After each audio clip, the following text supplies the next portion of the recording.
Alangkah baiknya kita berdoa dulu. Mari kita siapkan hati dan batin untuk berdoa, dan kita berdoa menurut tata cara agama kita masing-masing. Berdoa mulai.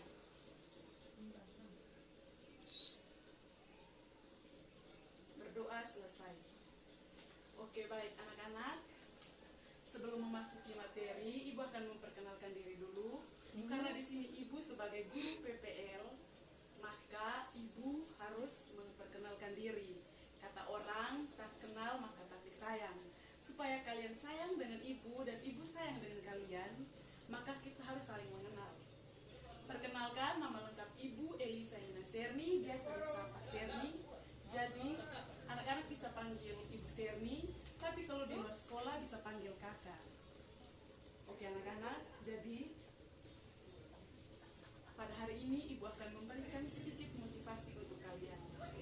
Jadi kita belajar jangan tunggu waktu, tapi kita harus belajar dengan memanfaatkan segala waktu yang ada. Anak-anak, pada kesempatan ini Ibu akan membawakan materi tentang ketenaga kerjaan. Di sini ada yang tahu ketenaga kerjaan bagian dari sumber daya apa? Oh, kamu baik. Perkenalkan diri dulu. Oke, Doli. Jawabannya apa? Benar sekali. Jadi, ketenaga kerjaan itu merupakan sumber daya manusia. Ada yang tahu pengertian ketenaga kerjaan?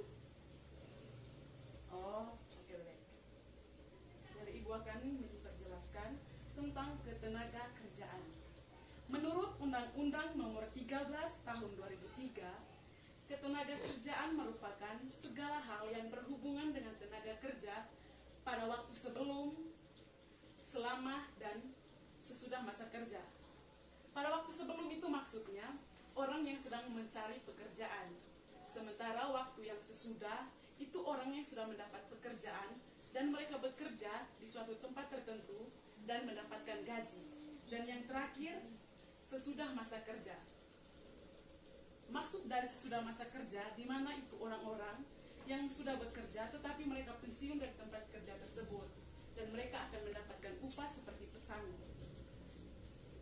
Oke anak-anak, yang berikut bagian dari ketenaga kerjaan. Yang pertama ada tenaga kerja, yang kedua ada angkatan kerja, yang ketiga ada kesempatan kerja, yang keempat ada pengangguran, dan yang kelima ada sistem upah.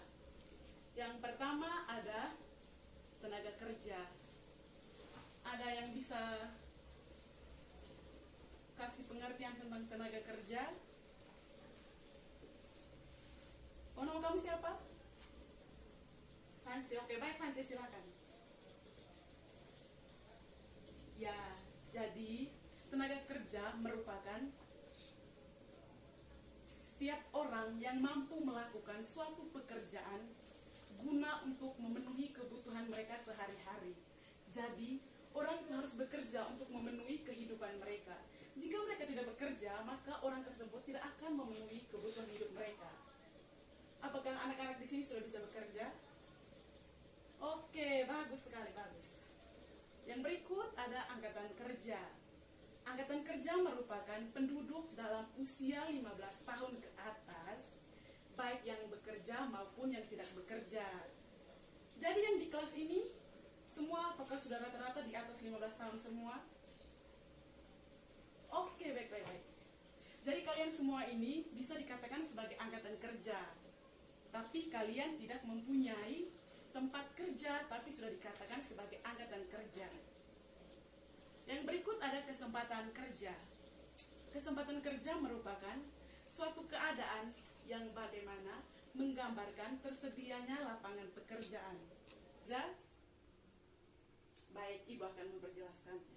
Yang pertama, jenis tenaga kerja menurut sifat. Ada tenaga kerja jasmani dan ada tenaga kerja rohani. Tenaga kerja jasmani, di mana seseorang menggunakan fisiknya untuk bekerja. Ada yang tahu contohnya seperti apa? Ya, betul sekali. Contohnya seperti sopir, montir. Oke, terima kasih. Yang berikutnya tenaga kerja rohani, di mana seseorang yang bekerja dia dalam pekerjaannya lebih banyak menggunakan proses pemikiran, gagasan, serta ide. Contohnya itu seperti direktur, konsultan, dan manajer. Yang berikutnya menurut kualitas. Pertama ada tenaga kerja terdidik, yang kedua tenaga kerja terlatih, yang ketiga tenaga kerja tidak terlatih dan tidak terdidik.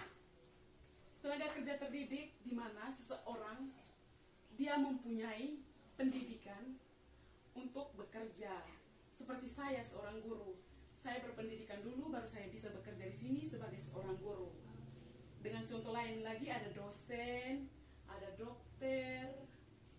Yang berikut ada tenaga kerja terlatih. Tenaga kerja terlatih di mana mereka memiliki keahlian dalam bidang tertentu karena mereka memiliki pengalaman kerja.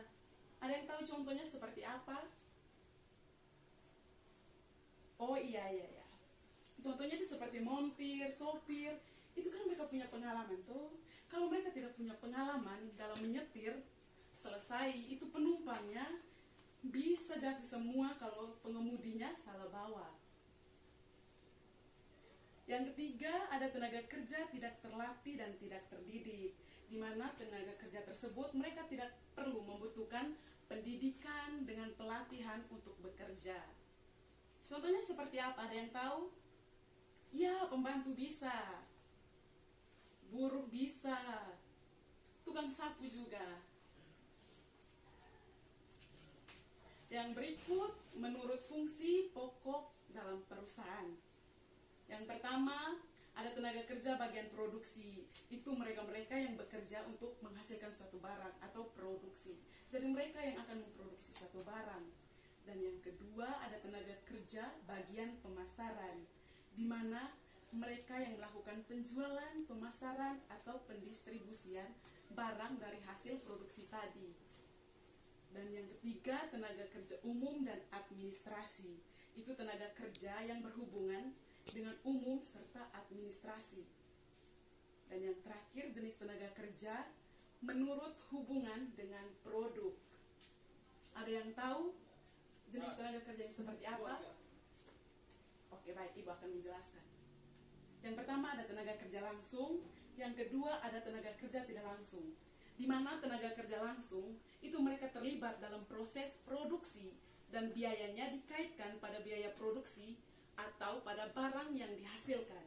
Itu tadi seperti contoh yang tadi Ibu kasih tahu, itu mereka yang memproduksi barang tuh di tempat produksi atau di perusahaan tertentu. Sedangkan tenaga kerja tidak langsung itu mereka yang tidak terlibat secara langsung dalam proses produksi, tapi mereka mempunyai bagian atau tugas di bagian ketenaga kerjaan sebagai penjualan, marketing, atau periklanan. Baik, sekarang kita masuk. Sebelum Ibu memasuki poin yang berikut, apakah ada yang belum mengerti? Jika belum ada yang mengerti, silakan kasih pertanyaan atau angkat tangan bilang, Ibu, maaf saya belum mengerti. Oke, baik, semua sudah mengerti. Jadi poin yang berikut kita masuk ke permasalahan ketenaga kerjaan. Jadi kita di Indonesia ini memiliki sumber daya alam dan sumber daya manusia yang melimpah. Ketika kita memanfaatkan sumber daya alam dan sumber manusia yang berlimpah itu dengan baik, otomatis semuanya akan berjalan dengan baik. Tetapi jika kita tidak memanfaatkannya dengan baik, maka permasalahan akan terjadi, khususnya di bagian ketenaga kerjaan. Jadi anak-anak, permasalahan ketenaga kerjaan yang ada di Indonesia itu yang paling pertama tingkat pengangguran yang tinggi. Kita di Indonesia ini tingkat penganggurannya sangat tinggi. Yang kedua, jumlah angkatan tenaga kerja yang tinggi. Dan yang ketiga, rendahnya pendidikan dan keterampilan. Untuk mengatasi permasalahan tersebut, yang perlu dilakukan adalah dengan meningkatkan kualitas pendidikan, baik itu pendidikan formal maupun pendidikan non-formal. Yang kedua, mengadakan pelatihan untuk mengembangkan keahlian dan keterampilan kita. Yang ketiga, pemerintah harus bisa membuat program pemagangan di dalam serta di luar negeri. Oke, baik anak-anak, sekarang kita masuk di pengangguran. Ada yang tahu pengertian pengangguran? Oke, silakan Doli. Oh iya, betul. Pengangguran itu dikatakan sebagai orang yang tidak bekerja.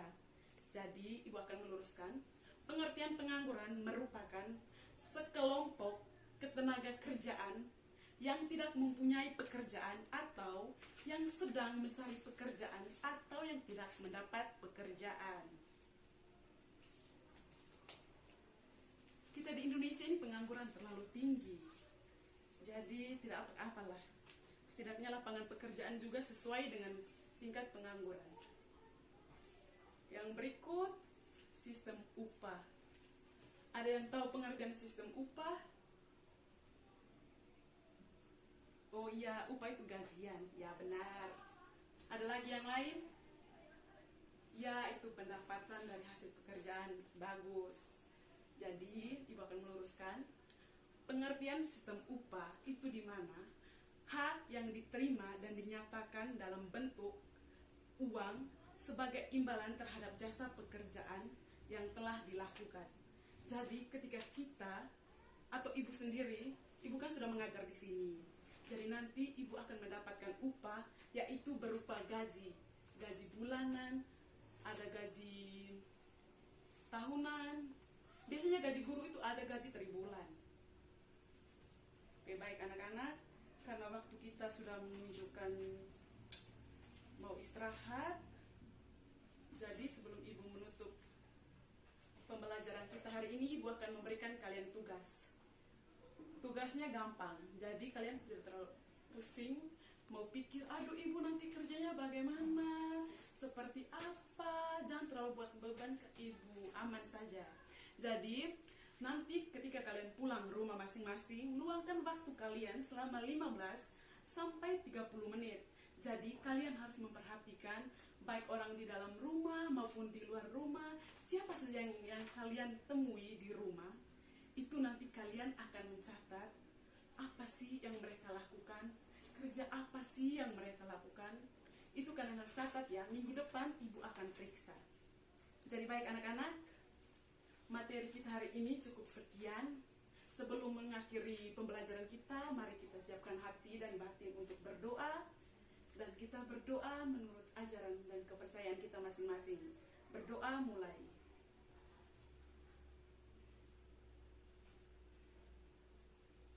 Selesai. Baik anak-anak, sekian hari ini. Terima kasih. Selamat pagi.